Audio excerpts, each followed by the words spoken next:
Okay, good day guys. Welcome back to the channel. So to those of you that are yet to subscribe, make sure you click on the subscribe button, like, share, make your comments, and also follow our Telegram channel to stay updated. I'll be giving you guys back-to-back updates in the Telegram channel. You will find a link to the Telegram channel in the comment section. So let's see what we'll be expecting this week on GBP USD. So if you take a look at the overall trend previously, we can see that this full trend it was actually a downtrend move. You can see that market has been dropping. I think this movement started since early last year and late last year, let's say around August last year. Market has been dropping. Right now, market is now giving us a reversal movement to the upside. So we should be expecting more movement to the upside.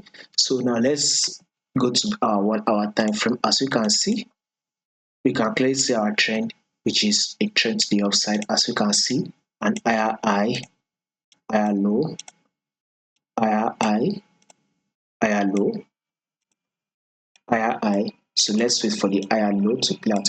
Once the higher low plays out and it is complete, then you can now be expecting a new higher high. So our market prediction is still to the upside. If there will be any changes, I'm going to be giving you guys that update in the Telegram channel. So follow the Telegram channel to stay updated. You'll find the link in the comment section.